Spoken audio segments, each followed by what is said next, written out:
இந்த மக்களவை தேர்தல் முடிவுகளை பார்த்தோம்னா திருநெல்வேலி, கன்னியாகுமரி, சிவகங்கை 3 தொகுதிகள் வந்து இதே தென் மாவட்டங்கள்ல இருந்து தான் காங்கிரஸ் கட்சி ஜெயிச்சிருக்கு. திமுக கூட்டணி இருந்துச்சு, ஜெயிக்கிறாங்க. திமுக கூட்டணி இருக்கு, ஆமா, உண்மைதான்.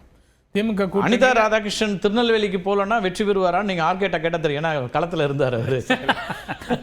அப்ப நான் என்ன கேட்கிறேன்னா, வெற்றி இருக்கு ஒரு பக்கம், ஆனா கட்சியினுடைய வாக்கு சதவீதம் அல்லது பலம் அப்படிங்கிறதுல ஏதாவது அவங்களுக்கு வந்து இப்ப பாஜகவுக்கு ஒரு நம்பிக்கை அங்க கூடுதலாக இருக்கிறதா அப்படிங்கிறதாக கேட்கறது. இல்ல, அதுக்கு ப்ரூஃப் வந்து அதிமுகவோட அவங்க 3-4 தொகுதிகள்ல தென் மாவட்டங்கள்ல இரண்டாவது இடத்துக்கு வந்திருக்காங்க.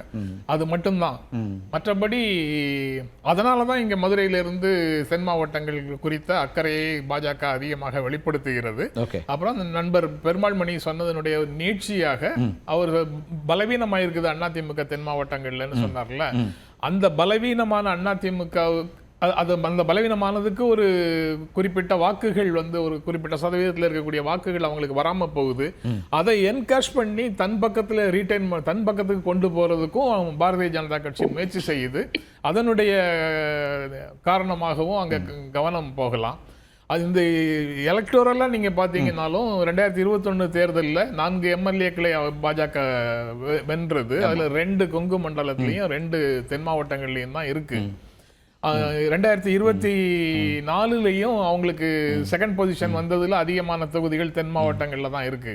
அப்ப கிடைத்த கெயின்கள் எல்லாத்தையும் தக்க வைத்துக் கொள்ள வேண்டும். அதிமுக, அதாவது அவங்க லட்சியம் வந்து திமுகவை ஆட்சியை விட்டு அகற்றுவதுன்னு சொல்லுவாங்க. ஆனா நிறைவேற்றக்கூடிய லட்சியம் என்னவாக இருக்கும்னு அவங்களுக்கு ஒரு திட்டம் இருக்கும்ல, பிளான் பி அப்படின்னு ஒண்ணு இருக்கும்ல. ஏன் நடக்கலன்னா பிளான் பி.